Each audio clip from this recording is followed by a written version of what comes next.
Boa noite, bem-vindos, em nome do Senhor Jesus, graça e paz de Cristo Jesus para todos os queridos que já estão em contato conosco esta noite, para darmos sequência agora aqui ao nosso estudo bíblico de toda semana, hoje, na parte 39 de Efésios, indo para a última parte do capítulo 5, entrando no início do capítulo 6, que na verdade não representa para nós capítulo 6.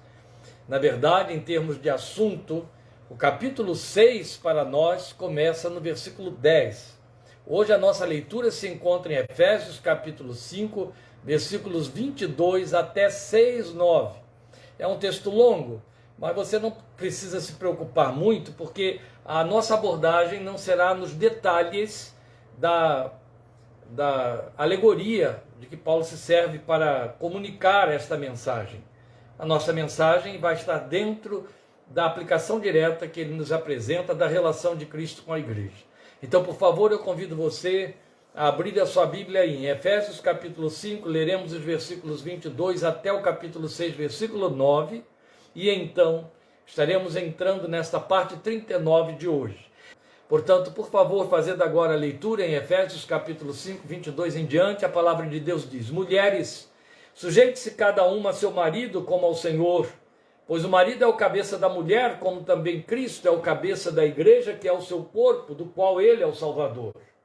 Assim como a igreja está sujeita a Cristo, também as mulheres estejam em tudo sujeitas a seus maridos. Maridos, ame cada um a sua mulher, assim como Cristo amou a igreja e entregou-se por ela, para santificá-la, tendo-a purificado pelo lavar da água mediante a palavra, e para apresentá-la a si mesmo como igreja gloriosa, sem mancha nem ruga ou coisa semelhante, mas santa e inculpável. Da mesma forma, os maridos devem amar cada um a sua mulher como a seu próprio corpo. Quem ama sua mulher, ama a si mesmo. Além do mais, ninguém jamais odiou o seu próprio corpo, antes o alimenta e dele cuida, como também Cristo faz com a igreja, pois somos membros do seu corpo.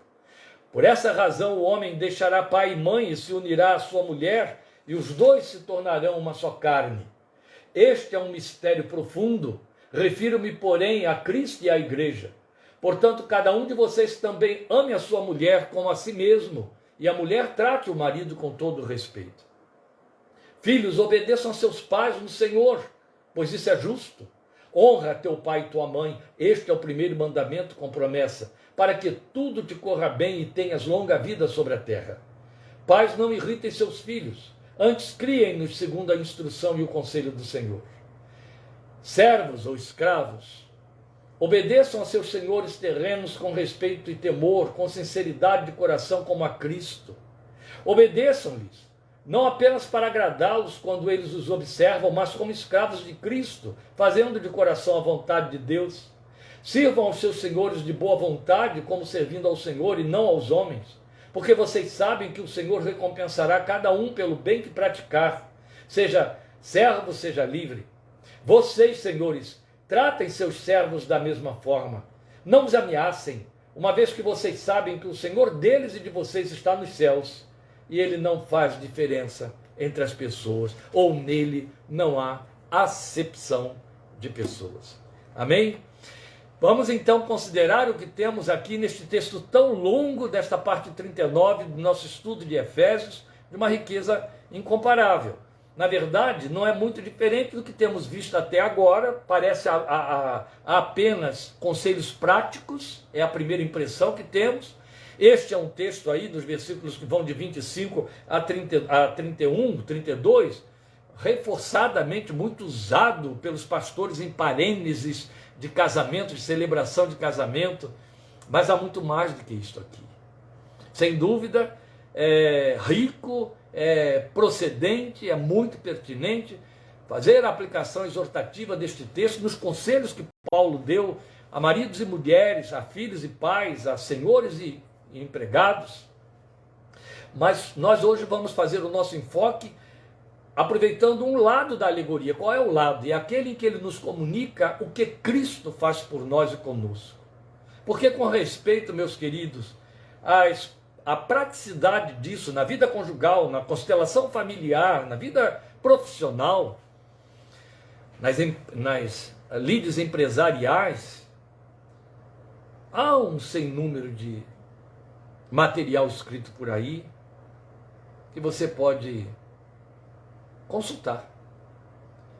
O que nós não podemos deixar passar aqui é a oportunidade da devocional no que nos liga ao Senhor. Não que o outro lado não seja importante, pelo contrário, foi o propósito primeiro do apóstolo Paulo. Fazer uma exortação direta aos cônjuges com o parâmetro de Cristo e a igreja. Mas nós vamos ficar só com o parâmetro do mistério. Cristo e a igreja, do profundo mistério, como ele diz, porque não temos espaço para outros detalhes. Na verdade, o parâmetro marido, mulher, filho, pai, etc., fica por conta de palestras. Ainda sábado eu estava em Ribeirão Preto dando palestras nessa área aí, usando esse texto que está aqui. Então fica por conta de palestras. Mas a nossa leitura devocional vai para o outro lado da alegoria, a aplicação disto no nosso trato com Cristo e de Cristo conosco. Então o que temos diante de nós é esse longo texto com orientações funcionais, mas que em última análise eles não são mais do que desdobramentos de toda a caminhada em nova vida, por aqueles trilhos que já vimos anteriormente. Caminhar em amor, na luz, com sabedoria, como encerramos semana passada. Então são orientações práticas no tocante a cônjuges, a pais e filhos, a patrões e empregados, mas são também orientações que apontam nesta linha, no relacionamento conjugal, no relacionamento e no trato de criação de filhos e pais e filhos e patrões e empregados, apontam um caminho reto, um caminho aprovado por Deus, testemunhar o caminho de luz, pelo qual ele pode caminhar conosco. Estas orientações que Paulo apresenta para nós são desdobramentos que estão vindo, inclusive, pós 5:18, deixem-se encher pelo Espírito, que mostram um caminho apontado por Deus, a orientação da sua palavra, pelo qual ele pode caminhar conosco. Fica muito claro o que eu quero dizer com isso, que fora desse trilho, pretender e orar por bênçãos divinas é esforço inócuo. Deus não opera contrariando sua palavra. Isso responde de uma tacada só um sem número de questões de pessoas crentes atônitos.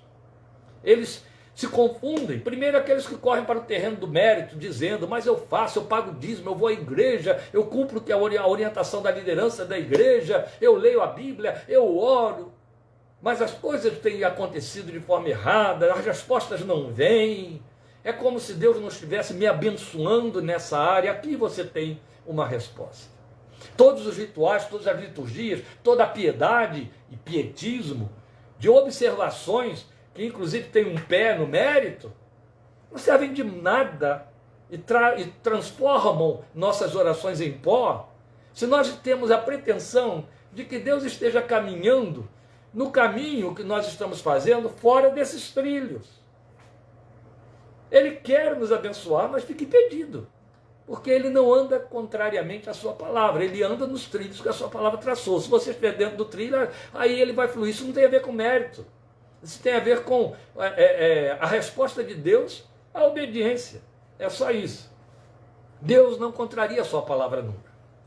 Então, outro tanto, claro, que por se tratar de uma caminhada só possível aos que nasceram de novo, isso aqui não é conselho e orientação que se dá numa reunião, num grupo de coaching, que se dá para pessoas que estão com conflitos conjugais, mas que nada conhecem da palavra de Deus e nenhum compromisso tem com ele. Não!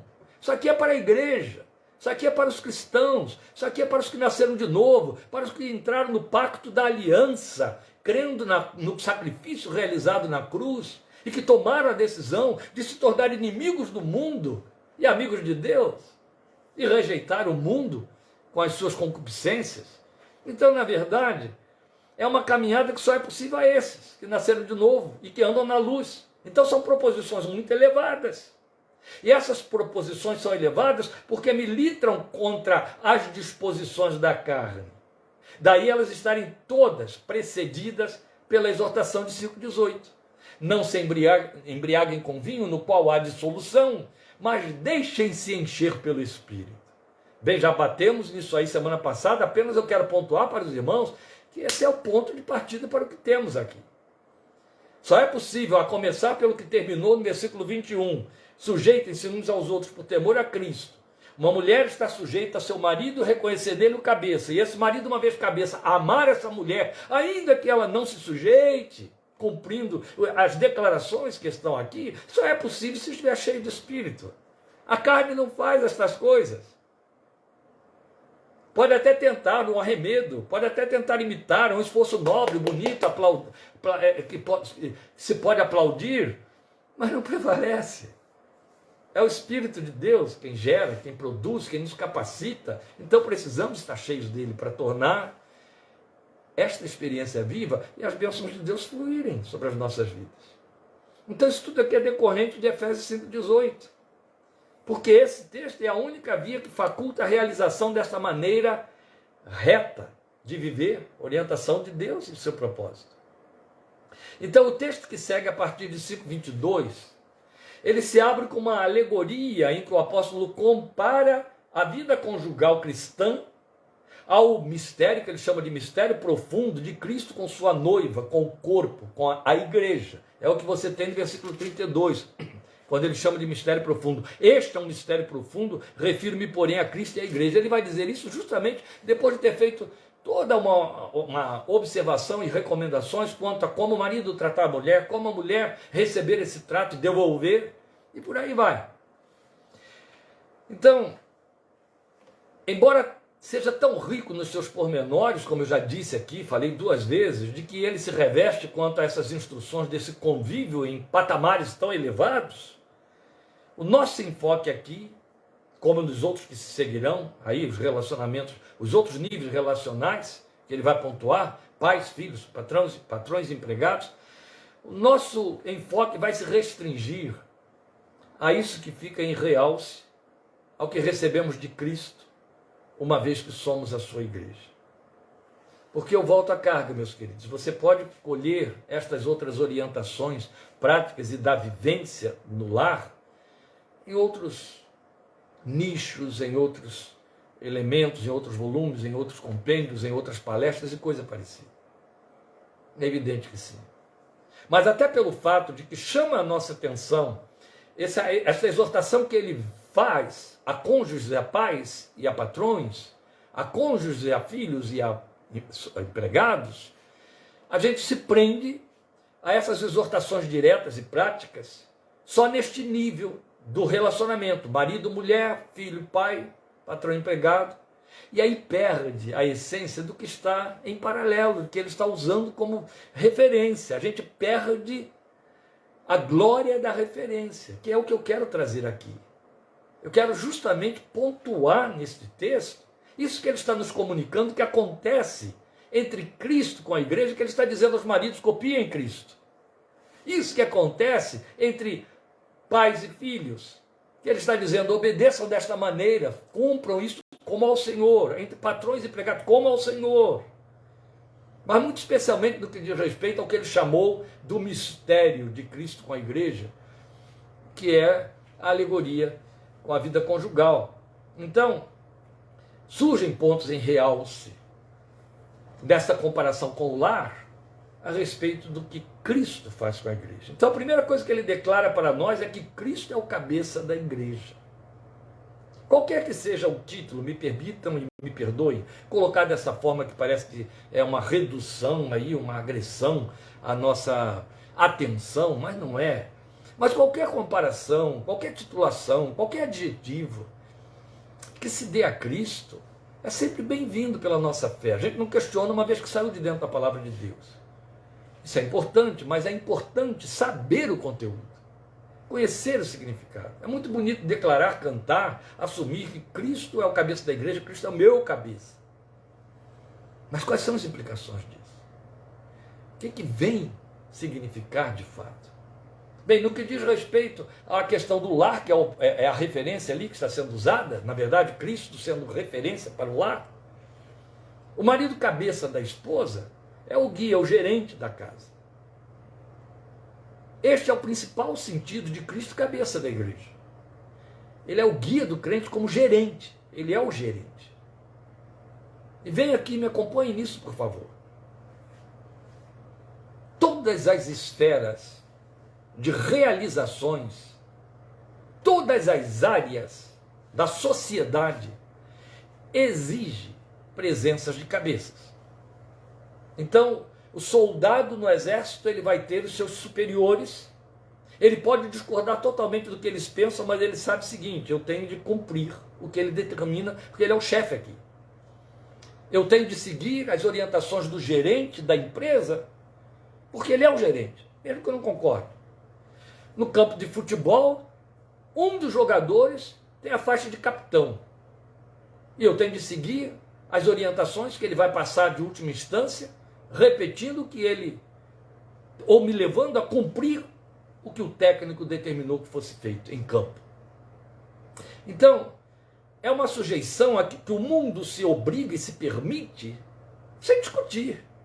É uma questão plausível, uma questão líquida e certa.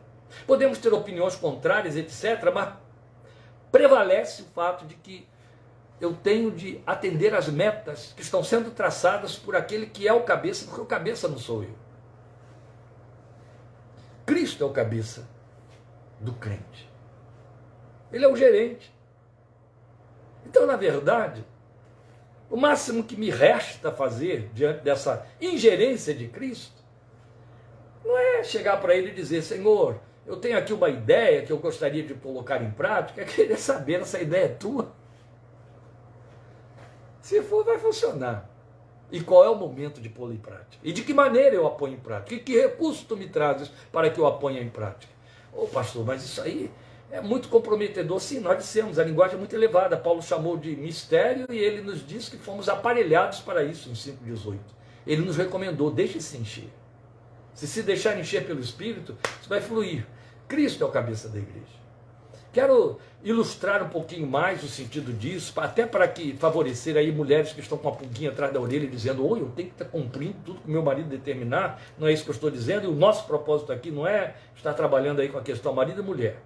Mas eu quero para que você possa então entender, e alguns até aprender, esse significado de cabeça, lendo para você 1 Coríntios 11, versículo 3. Em 1 Coríntios 11, 3, Paulo diz assim: quero, porém, que entendam, e eu gostei dele ter usado o verbo entender, quero, porém, que entendam que o cabeça de todo homem é Cristo, e o cabeça da mulher é o homem, e o cabeça de Cristo é Deus. Ora, você não vai discutir, não é? O cabeça de todo homem é Cristo. Você pode até tentar discutir aí, as mulheres especialmente, porque o que vivemos nos dias de hoje é a sociedade moldando a família, enquanto que no plano de Deus, e não poderia ser diferente, a família que teria que moldar a sociedade. Mas os grupos feministas, etc., que vão dizer: não, ninguém vai ser meu cabeça, e coisa parecida. E aí Paulo chega e diz: o homem é o cabeça da mulher. E aí a mulher pode questionar: mas já não se questionou quando a Bíblia diz que Cristo é o cabeça do homem, vale para Cristo. Não vale é para o meu marido, ou para o marido, o chefe da casa. Mas aí logo depois, Paulo diz assim: e Deus é o cabeça de Cristo. Percebe que ele faz uma equiparação aqui na qual poucos pensam? Ele está equiparando. Em outras palavras, ele está dizendo: assim como Deus é o cabeça de Cristo, Cristo é o cabeça do homem e o homem é o cabeça da mulher. Ora, Deus é o cabeça de Cristo, eu e o Pai somos um, quem vê a mim vê o Pai. Deus de Deus.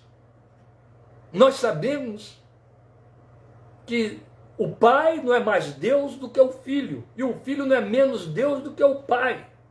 Pelo contrário, Filipenses capítulo 2 deixa claro para nós que antes de encarnar, Jesus era Deus de Deus, igual a Deus. Hebreus capítulo 1 e 2, exaustivamente, com forças, com expressões redundantes e fortes, diz que ele é a exata expressão do Pai. São iguais, são idôneos. Amém? Mas Deus é o cabeça de Cristo. Mas são idôneos. Quando Deus estabeleceu o lar e o formou a partir de marido e mulher, qual foi a palavra que ele deu designando a mulher para ser companheira do marido? Ela lhe será idônea. Idêntica a ele. Cristo é idêntico a Deus.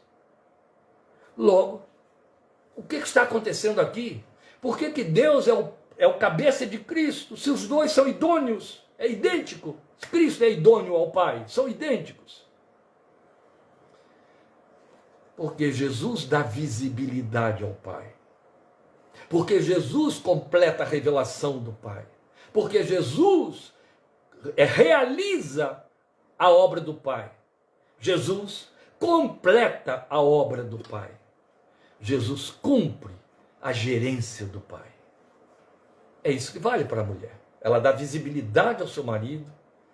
É isso que vale para o homem. Ele dá visibilidade a Cristo. A igreja dá visibilidade a Cristo.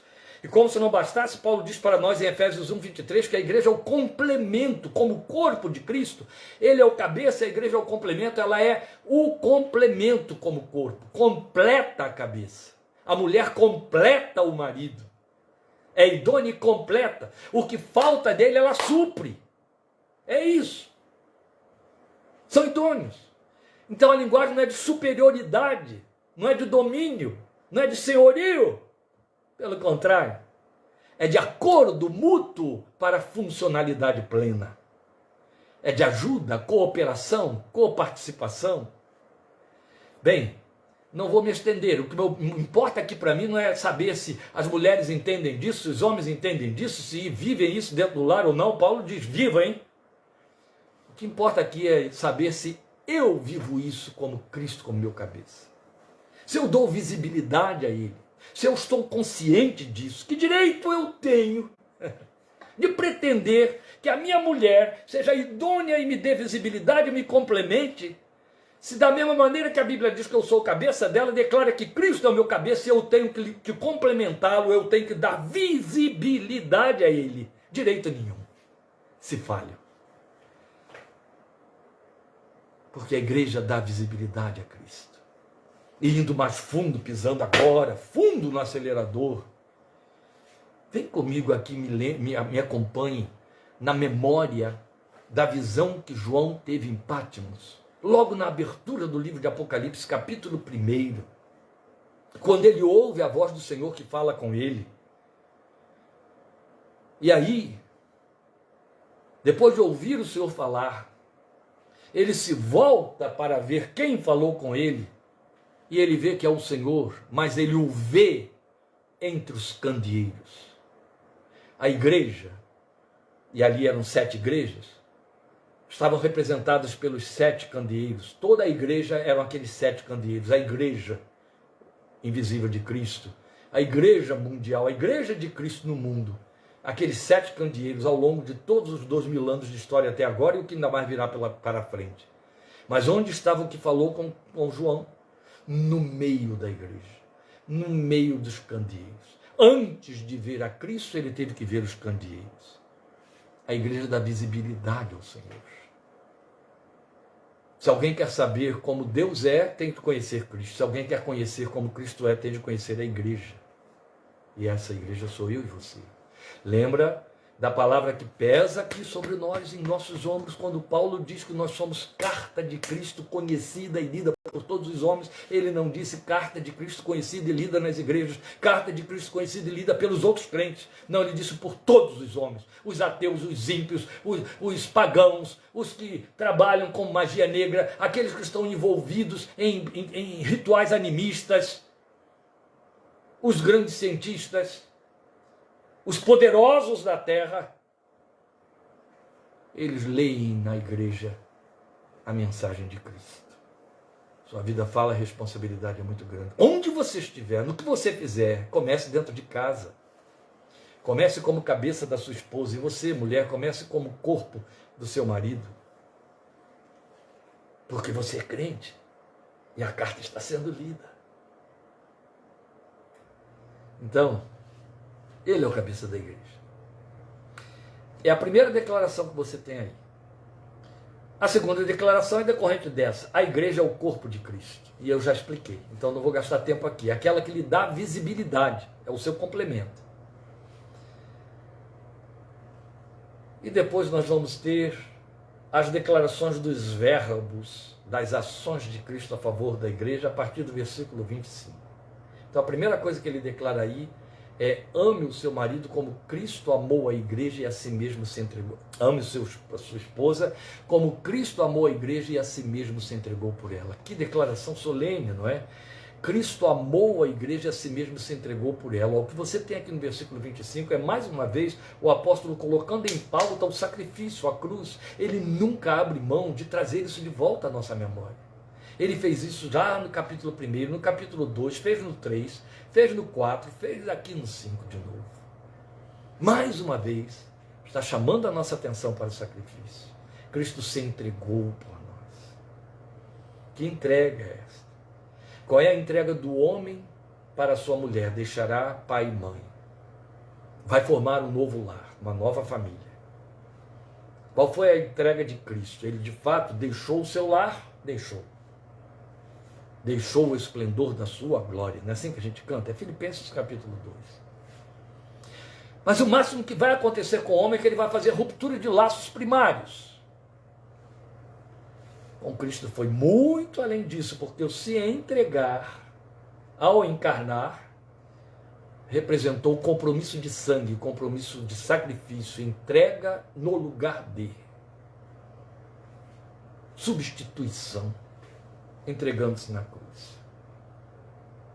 Sabe, você tem diante de você o texto escrito por um dos maiores homens de Deus, mais inspirado, mais profundo. Pedro equipara os escritos de Paulo às escrituras do Velho Testamento, não há o que discutir aqui.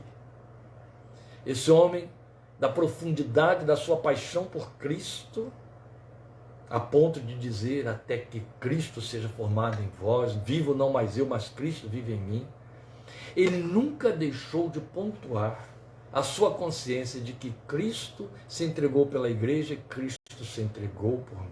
O Filho de Deus que me amou e a si mesmo se entregou por mim. Meus amados, é por demais solene e importante que você olhe sua casa crente, sua casa cristã e diga: Cristo se entregou pelos meus filhos, pelo meu cônjuge. Cristo se entregou pela igreja que crê nele, na qual eu tenho comunhão, e tudo isso é verdadeiro. Mas essa visão coletiva, essa visão comunitária do sacrifício do Filho de Deus, nunca pode estar acima da sua consciência íntima e pessoal, da entrega particular de Cristo por você. Por isso você é propriedade peculiar. Em pauta, no centro da nossa consciência espiritual, precisa estar a memória viva, adoradora, de que o Filho de Deus me ama e provou que me ama, porque morreu por mim na cruz.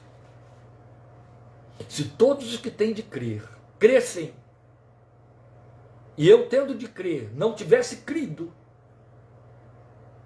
se todos já estivessem salvos, que teriam de ser salvos, e eu tivesse ficado de fora, o Filho de Deus viria se entregar por mim de novo. É isso que significa se entregou por mim, se entregou por você. Cristo me amou. Cristo amou a igreja e entregou-se por ela. Eu sou a igreja, Cristo me amou e se entregou por mim. Mas há um propósito na entrega, é o que ele começa a desdobrar a partir do versículo 26, ou melhor, entre os 26 e 27, nos dois versículos aí, 26 e 27. Maridos, ame cada um a sua mulher, assim como Cristo amou a igreja e entregou-se por ela, para santificá-la, tendo-a purificado pelo lavar da água mediante a palavra, e para apresentá-la a si mesmo como igreja gloriosa, sem mancha nem ruga ou coisa semelhante, mas santa e inculpável. A beleza aqui da estrutura do texto, do período que ele usou, gramatical, está no fato de que ele chama a atenção da coletividade. Homens, maridos, ei, vocês aí casados. Aí quando ele vai dirigir os verbos das ações decorrentes para esse vocativo que fez, maridos, ele diz: ame cada um a sua mulher. Ele individualiza, ele particulariza, ele responsabiliza a consciência de cada um para dizer como Cristo amou a igreja. Aí ele está fazendo um contraponto. Ele parte do individual para o coletivo, para dizer o quê? E vale também pensar na igreja como individual, para dizer o quê? Marido, ame a sua mulher como Cristo amou toda a igreja, todo o corpo, todos os homens e mulheres que a compõem. mas vale dizer que cada um também é amado de igual maneira. Então, no propósito da entrega, a entrega teve um propósito, e ele começa dizendo qual é o primeiro propósito: santificá-la, separá-la para si. Ora, nós já começamos tudo dizendo que eu e você é que damos visibilidade a Cristo, neste mundo, nesta geração. E é visibilidade mesmo, porque a palavra que nós temos de exortativa em Filipenses é que devemos resplandecer como luzeiros no mundo de trevas, no meio de uma geração pervertida e tenebrosa. Está escrito lá em Filipenses 2,15. E então, meus queridos, eu dou visibilidade. Agora ele chega para mim e diz: mas eu me entreguei para separar você, santificar você. As pessoas, infelizmente, mas isso aí é altamente questionável, elas consideram que a santificação faz parte do pacote da graça, no sentido de que ele já me santificou, então eu estou santo. Sejam santos, a Bíblia diz, como vosso Pai é santo. Quando a Bíblia diz que Jesus se entregou para santificar a igreja, ele estava dizendo que Jesus se entregou para separar para si um povo.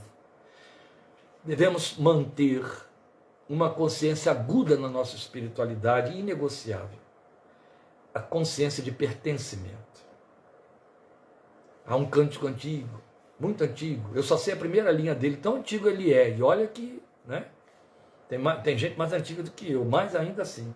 Eu pertenço ao meu rei, filho sou do Senhor, eu pertenço ao meu rei.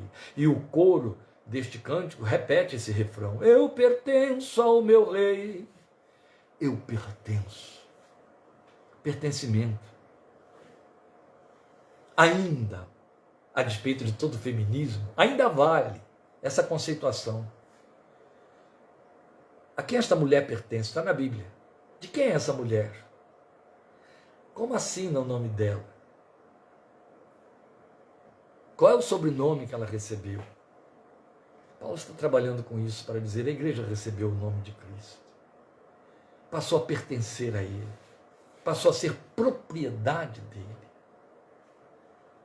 A ênfase e a intensidade com que Paulo trabalha isso é de tal ordem que, orientando os casais em Coríntios, ele diz que o corpo da mulher pertence ao marido, assim como o corpo do marido pertence à mulher. A ênfase e a exortação é muito aguda, muito intensa, muito explícita. Você pertence a Cristo. Ele separou você para Ele. Pedro diz: você é propriedade exclusiva, peculiar, está na sua versão. Peculiar quer dizer exclusivo. É a propriedade que o sensibiliza, que provoca identificação interna.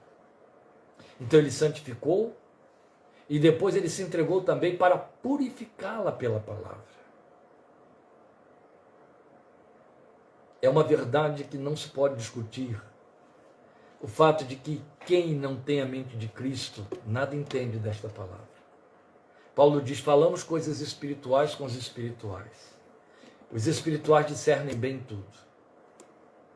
Paulo deixa muito claro que quem não tem o Espírito de Cristo não entende. Pode até achar muito bonito alguns jargões.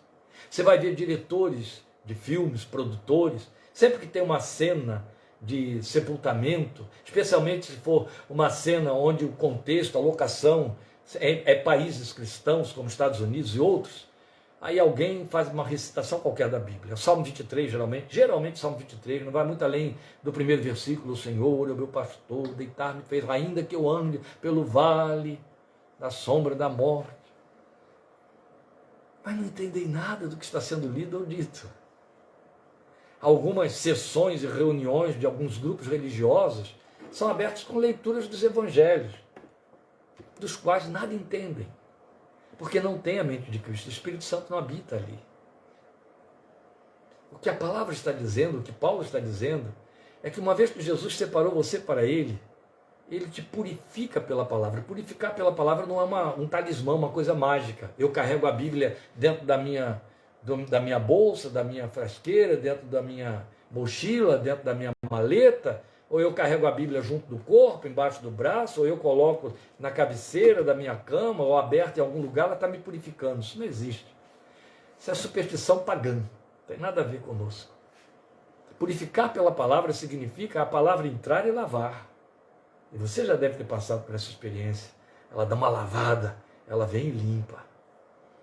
Traduz perdão, traduz misericórdia, consciência de pecado, ela limpa. Como purificará o jovem o seu caminho? Observando segundo a tua palavra. Lâmpada para meus pés é a tua palavra e luz para o meu caminho. Vocês já estão limpos, disse Jesus, pela palavra que lhes tenho falado. A palavra limpa, a palavra purifica, depura, porque ela é a linguagem do reino, daqueles que de fato têm a mente de Cristo. E aí podem entender. Ele purifica pela palavra. Que bonito, não é? A gente está acostumado a entender que ouve a pregação para adquirir mais fé. Agora você está ouvindo aqui a Bíblia dizer que quando você ouve a palavra, lê a palavra, entende a palavra, ela dá uma limpada em você, ela te lava, ela purifica. Purifica. Que bonito.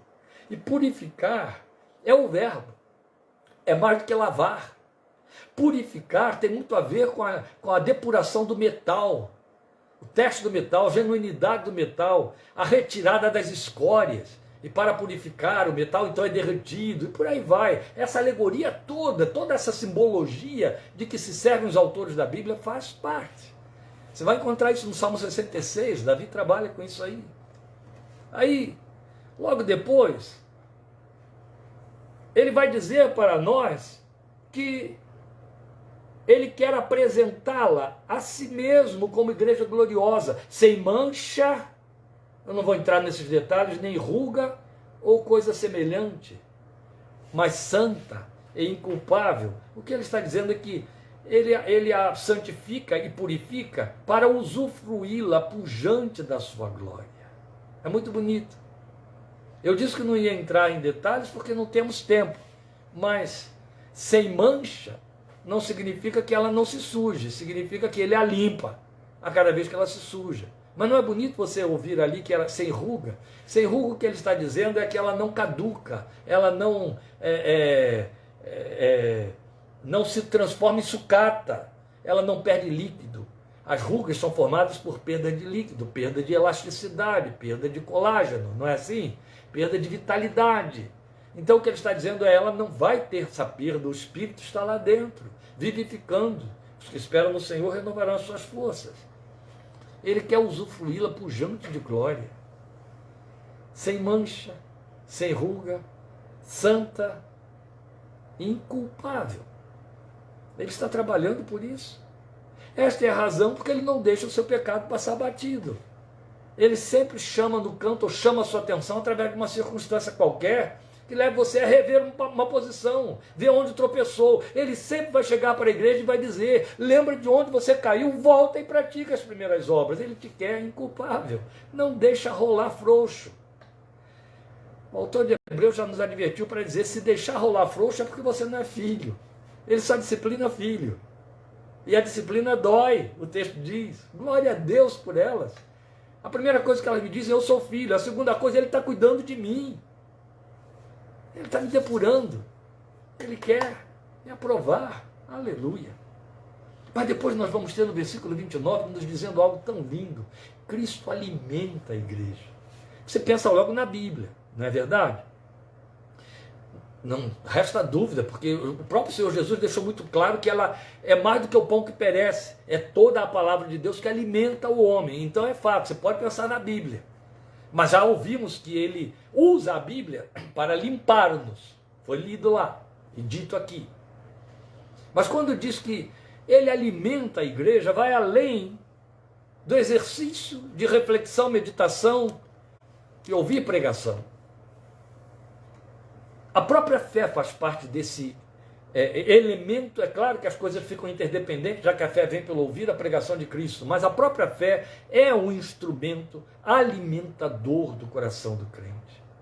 Então Jesus nos alimenta através de testes, experiências, está entendendo? Ele nos faz crescer. Isso é alimentar. Você alimenta um filho para que ele cresça, para que ele fique vivo, ativo e cresça. E cresça bem, não entre em nanismo. Inanição.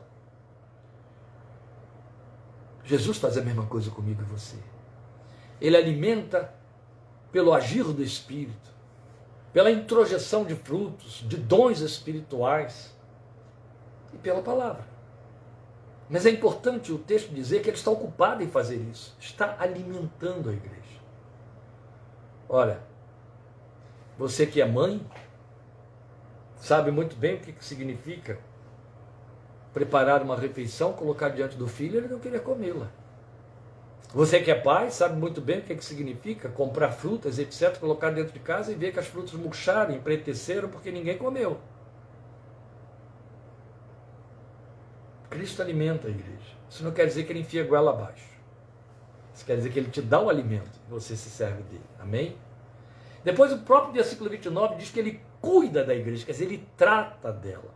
Ora, isso aqui é quase que o fechamento, a redundância de tudo aquilo que ele já veio dizendo antes. Cuida. O cuidado fala de zelo. Esse cuidado aqui a gente pode até levar para a questão pais e filhos, porque pais cuidam dos filhos. Isso é inquestionável. No mundo animal é assim. Pais cuidam dos filhos. No mundo animal. E os seres humanos, a imagem e semelhança de Deus, racionais, e investem em sentimentos e sabedoria, ou pelo menos inteligência, nesse processo. Cuidar é zelar para que não se arruine, não tenha prejuízos, não tenha problemas.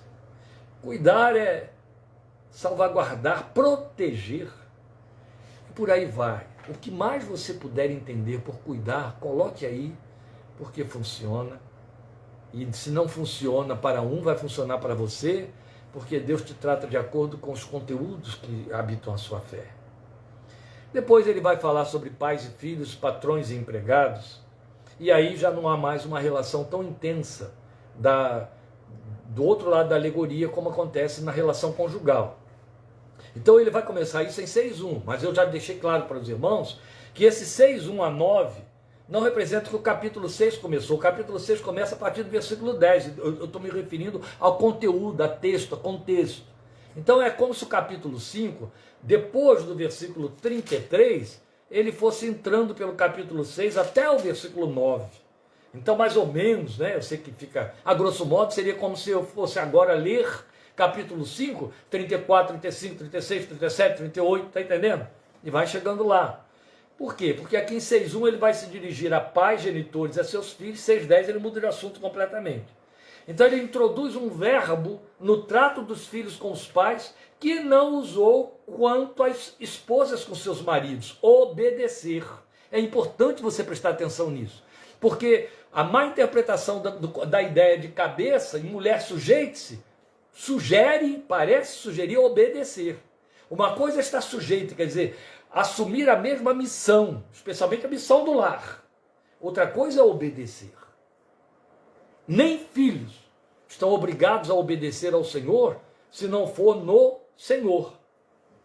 Então ele está dizendo aqui, está usando o verbo obedecer, quanto a filhos para pais, quanto a empregados para patrões, porque a relação se situa no nível do menor para o maior, que não é o caso da vida conjugal, já que os dois são idôneos. A mulher é idônea ao seu marido. Então, obediência não cabe aí. Não se trata de obedecer.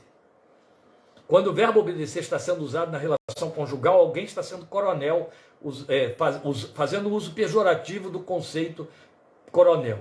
E aí, por conceito coronel como uso pejorativo, eu estou querendo me referir àqueles coronelarismos dos sertões do tempo do cangaço no Brasil. Né? Então, alguém está sendo coronel nisso aí. Não existe isso. Eu chamo de mandato tampão. Tem que ser porque eu quero desse jeito. Isso não existe. E também não é por aí que funciona com respeito a pais e filhos. Ele já começa dizendo aos pais, não irrite seus filhos. Depois vai dizer aos filhos, obedeçam aos seus pais. Porque isso é grato ao Senhor, é uma forma de você honrar. Porque o obedecer aqui significa fazer cumprir regras. Regras são obedecidas. E pais estabelecem regras por uma razão pura e simples. Já foram além, já viram, têm experiência e sabem os resultados e as consequências. Os filhos ainda não sabem. Porque por filhos aqui você tem de entender os que estão em formação. Não estamos falando de filhos emancipados. E mais, o texto diz para mulheres sujeitarem seus maridos como ao Senhor, filhos obedecerem a seus pais como ao Senhor, empregados obedecerem aos seus senhores, aos seus patrões como ao Senhor. Outro tanto, pais tratarem os filhos por causa do Senhor, patrões tratarem os servos, sabendo que o Senhor, que é deles, também os observa. Então ele faz um relacionamento que fecha o comprometimento de ambas as partes. Então o verbo obedecer, ele vai aparecer de novo em 6,5, nessa relação patrões e empregados, pela mesma razão. Então nas duas instâncias, ele vai estabelecer o mesmo peso de comprometimento, como ao Senhor. Como ao Senhor não significa que eu vou ver, a esposa vai ver o marido como sendo o Senhor. Não significa que o filho vai ver o pai como sendo o Senhor. Que o empregado vai ver no patrão o Senhor. Que vai ver neles ali uma réplica, uma reprodução, uma substituição ou uma representatividade do Senhor. Isso não existe. O que ele está dizendo é como você faria ao Senhor. Como se fosse fazendo para o Senhor. É isso. É a mesma linguagem de Paulo para Filemon, se referindo a Onésimo e dizendo para Filemon: recebe-o como a mim mesmo. Como se você fizesse a mim, embora esteja fazendo a outro. Então o ponto em questão é atender de forma consciente de que ao fazê-lo, quem recebe o trato ou a resposta é o próprio Senhor. Então as ênfases são intensas. Todo o processo onde há alguém a quem atender, ajudar, orientar, dirigir e servir, deve ter como crivo e motivação a aliança firmada por meio do sacrifício de Cristo. Em últimas palavras, e últimas mesmo que eu encerro aqui, é isso que significa viver cultuando. Fazer um culto que dura um dia inteiro, cada dia. Entende? Porque somos cartas de Cristo, conhecidas e lidas por todos os homens. E para com os que são do Senhor, bom cheiro de Cristo, cheiro de vida. Para com os que são inimigos do Senhor, cheiro de morte. É a linguagem da Bíblia. A vida de fé é muito elevada, mas pode ser vivida se o critério for atendido, e o critério está em Efésios 5,18. Não se embriaguem com vinho no qual há contenda, dissolução ou dissipação, mas deixem-se encher pelo Espírito do Senhor. E alimentem isso, esse encher, cantando e louvando a Deus de coração, salmodiando e dando por Ele, dando por meio de Cristo a Ele graças em todas as coisas. Obrigado por sua companhia, por sua atenção e interesse, por esse desejo no seu coração de conhecer e crescer na graça e conhecimento de Jesus. Vamos ter um intervalo, esteja orando por nós. Espero que isso lhe cause vazio, necessidade, desejo, para que quando voltarmos você esteja cheio de fome espiritual, para darmos sequência em Efésios, partindo para o final, fechamento da carta. Temos ainda, creio, como eu já disse, mais umas 2 minutos para fechar Efésios. Não mais do que isso. E depois teremos um outro tempo. E até dia 2, em nome de Jesus, quando estaremos com nossa transmissão da live no domingo, 5h30 da tarde. Deus te abençoe, te fortaleça muito, encha a sua vida de graça, estejamos juntos em breve, em nome do Senhor Jesus. Fique atento aos chamados ou às chamadas que faremos em nossa página do Facebook. Amém? Obrigado, Deus te abençoe.